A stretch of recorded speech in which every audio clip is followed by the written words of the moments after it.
Kemudian pula semayang subuh, sunat baca kunut. Bila sebut sunat baca kunut, siapa yang tak baca kunut subuh sah semayang dia. Bila sebut sunat baca kunut, sengaja tak baca kunut sah juga. Bila dengar sunat baca kunut, maka siapa yang tak baca jangan marah. Faham? Benda sunat. Kadang-kadang kita masuk perkara mungkar ini, perkara-perkara yang tidak mungkar. Al-amru bil ma'ruf wan nahyu 'anil munkar. Menyuruh dengan ma'ruf, melarang kemungkaran. Jadi meninggalkan baca kunut subuh bukan kemungkaran. Jadi tak masuk dalam nahi mungkar. Siapa bala-bala diri. Nak, bapa nak marah orang pasal tak baca kunut subuh. Tak kena gitu, barang sunat. Faham? Jadi siapa yang tak baca sah dah semayang dia. Dah kali baca sunat. Sunat-sunat ni faham, ma yusabu fa'iluhu wala yu'aqabu tarikuhu. Kalau buat boleh pahala, tak buat dah boleh kepeng. Jadi orang baca kunut subuh boleh pahala, boleh fadilat. Jadi jangan ekstrim. Kita bermazhab Syafi'i tapi jangan ekstrim. Nak marah orang tak baca kunut subuh. Kok pandai dia? Lain dia tak rokok. Sembayang tak ada rokok. Pakai sujud terus. Tu baru masuk an-nahyu 'anil munkar. Kita boleh larang perkara mungkar. Begitu juga bila sebut kata sunat, orang yang tak boleh baca kunut subuh, dia tengok orang baca kunut subuh jangan marah.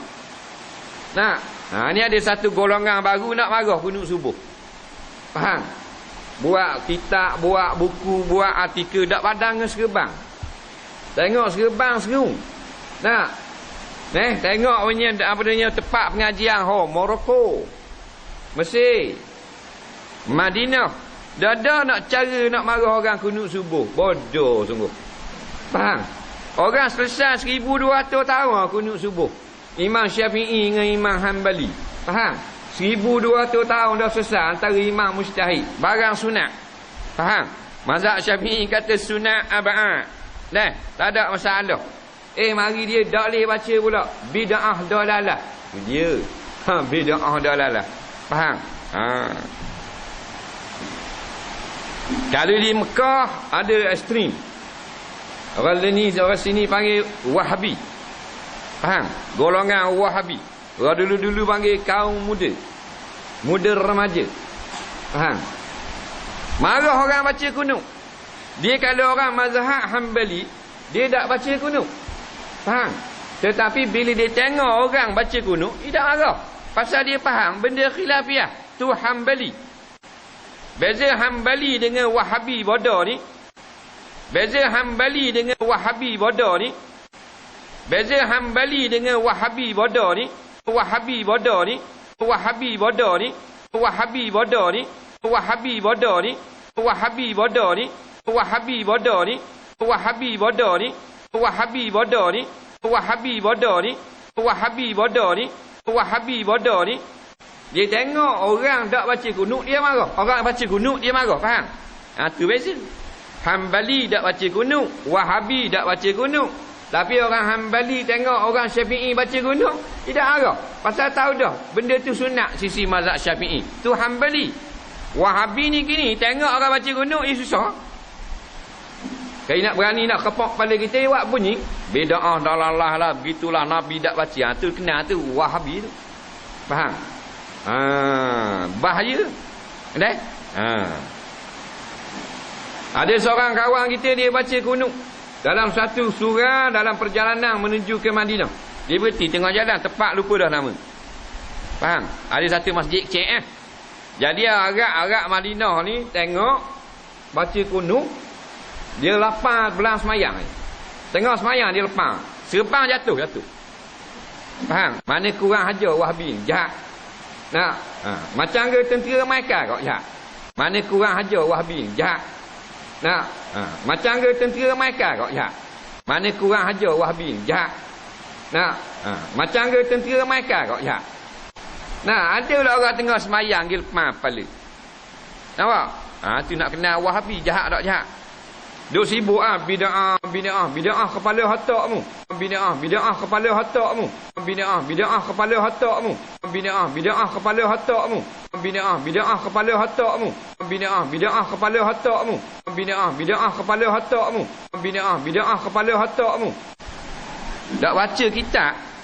Faham? Buka kat kitab fiqh mazhab, fiqh muqarrang. Nah, ada sebut. Itu kena jaga-jaga. Jangan berdoa lalu. Kita tak baca, tak ada hak. Kita tak mau ikut mazhab Syafi'i, tak ada hak. Boleh ikut mazhab kita nak ikut.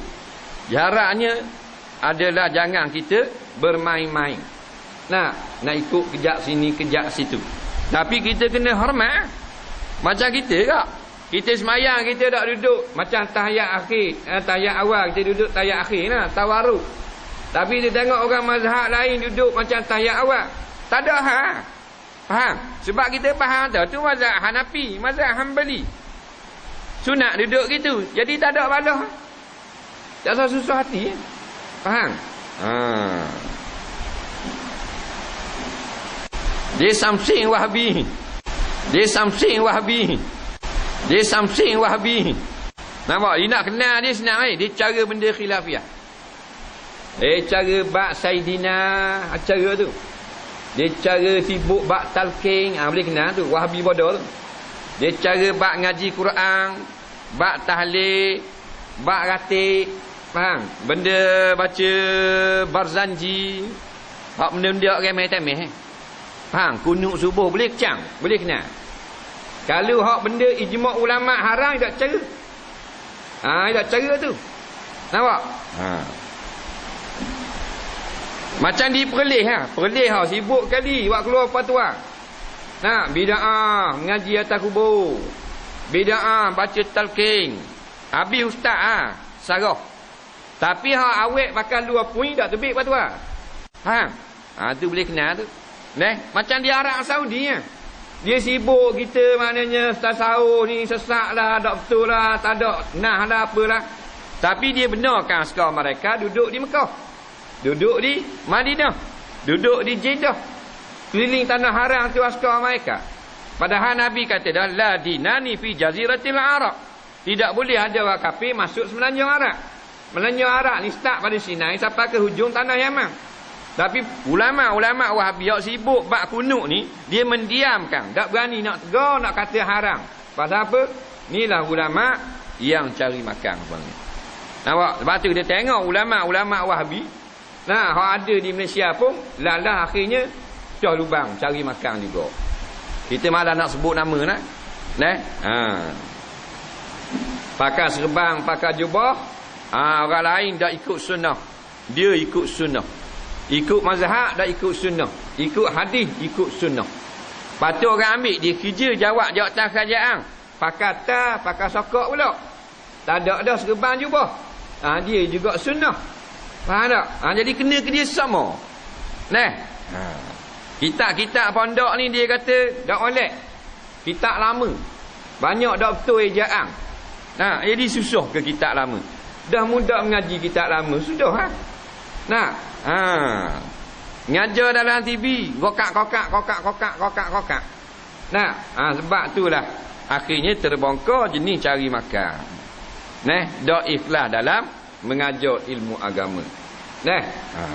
Jadi hati-hati. Baca kunut hukumnya sunat saja. Faham? Kita bacalah. Tengok orang tak baca tak usah marahlah. Faham? Benda khilafiyah. Orang tanya Syekhul Al-Azhar, almarhum Syekh Ali Jadul Haq, hukum orang yang baca kunut ketika solat subuh. Dia ni Syekhul Azhar, bukan ngaji Azhar, Syekhul. Menjadi rujukan ulama seluruh dunia. Dia jawab dalam buku dia Fatwa Syar'iyah juzuk yang pertama. Siapa yang baca kunut maka dapat fadilat baca kunut. Kerana ada setengah hadis yang meriwayatkan seperti itu. Dan siapa yang tidak membaca kunut maka solatnya telah pun sah. Tidak ada perlu diulang lagi. Tengok, bapa alim jawab. Ni kita baru ngaji 4 tahun dapat siti. 4 tahun dapat siti. 4 tahun dapat siti. 4 tahun baru. Nak marah tak boleh baca kunut. Jadi jangan kita rasional. Faham? Jangan kita terlampau kebangsaan sangat. Maknanya asabiah sangat. Dalam bab-bab seperti Alhamdulillah, salatu wassalamu ala Rasulillah. Amma ba'. Pertamanya kita bersyukur kepada Allah Subhanahu wa taala kerana dengan izin Allah pagi ini kita dapat duduk sekejap dalam kuliah ataupun kelas duha kita ni.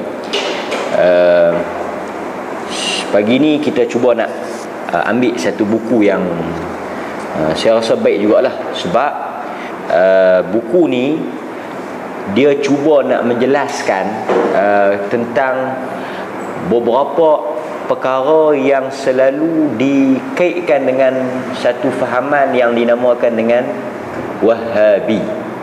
Okey, pertama sekali dalam masyarakat kita ni, bila amalan-amalan yang diamalkan oleh kebiasaan orang, walaupun sebenarnya amalan-amalan tu bukanlah mazhab Syafi'i tapi kebiasaan orang buat, tiba-tiba ada pandangan yang mengatakan tak perlu buat ataupun buat berlain sikit daripada apa yang mereka biasa buat, biasanya cok atau gelaran Wahabi itu diberikan. Tapi rata-rata daripada masyarakat kita ni, kebanyakan daripada kita ni tak tahu pun asal-usul Wahabi ataupun dahulunya kaum muda. Jadi sahabat saya ni daripada Sabah, dia tulis beberapa momokkan lah kita panggil, macam amalan ni orang akan kata Wahabi lah. Yang bagusnya dia kaitkan bahawa apa yang disebut Wahabi itu sebenarnya ada dalam mazhab-mazhab dalam Islam. Maksud dia apa? Kita akan tengok. Pertama, bila dia sebut Assalamualaikum. Ni bagi ambil. Salam. Okey. Isunya adalah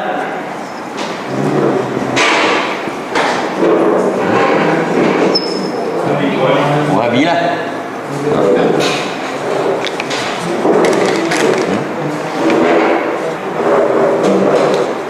Okey, pertama Wahabi ini dikaitkan dengan tidak ikut mazhab lah. Itu satu. Yang kedua, melarang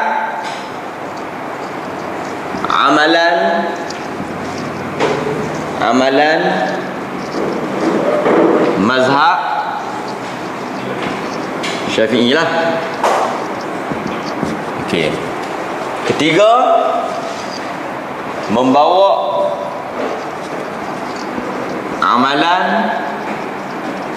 atau fahaman baru lah, maknanya yang tak ada dalam mana-mana mazhab. Selalunya, rata-ratanya masyarakat kita bila sebut Wahabi, yang ni lah. Pertama dia kata puak ni tidak mengikut mazhab. Sekali kita akan buktikan satu persatu amalan dalam masyarakat kita ni sebenarnya bukan dilarang oleh Wahabi. Wahabi ni tak ada, tapi sebenarnya dilarang oleh mazhab-mazhab atau ulama-ulama lain. Kita akan tengok. Bila kita baca buku ni, kita akan lebih clear lah. Pertama, tak ikut mazhab lah puak ni. Yang kedua, melarang amalan-amalan dalam mazhab Syafi'i. Yang ni pun kita kena buh. Sebab adakah amalan tu mazhab Syafi'i? Ini anggapan. Ini adalah apa orang kata? Anggapan ataupun tuduhan. Anggapan ataupun tuduhan. Anggapan ataupun tuduhan. Lagi, membawa amalan atau fahaman baru, melarang amalan-amalan mazhab Syafi'i, tidak ikut mazhab. Lagi apa dia? Wahabi. Apa dia lagi? Yang ni yang biasa lah.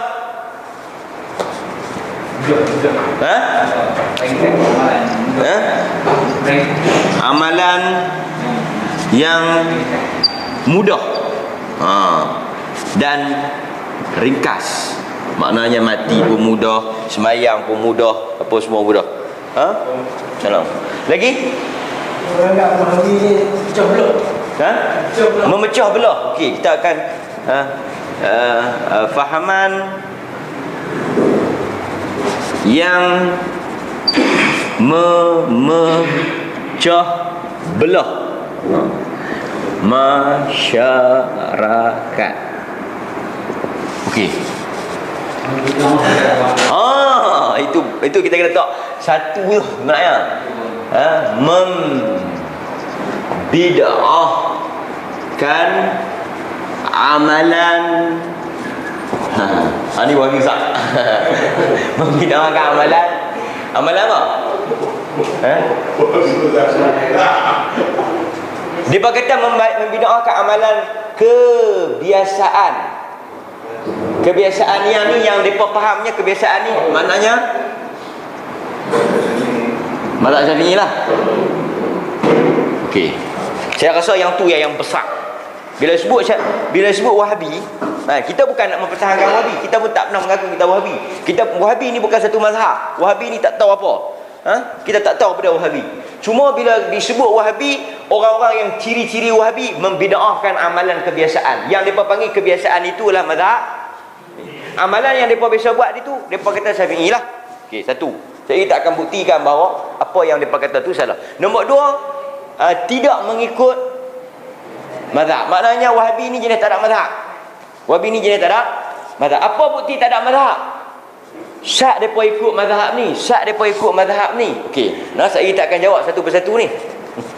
Yang kedua, melarang amalan-amalan dalam mazhab Syafi'i. Pok Wahabi ni mereka akan tak bagi buat mazhab Syafi'i lah. Mazhab Syafi'i buat macam ni, mereka tak bagi buat. Mazhab Syafi'i buat macam ni, mereka tak bagi buat. Mereka ni melarang amalan-amalan mazhab Syafi'i.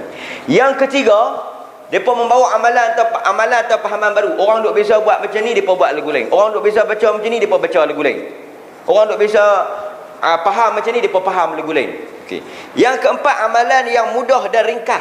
Puak Wahabi ni puak yang mudah. Tanam pun tanam, tak ada baca doa, tak ada apa. Mayang pun tak ada baca doa, tak ada apa, tak ada niat apa. Nak pergi Mekah, nak pergi haji, tak ada kenduri apa bala atau semua, tak ada apa ni doa-doa nak pusing tawaf, tak ada, semua mudah, semua ringkas, senang.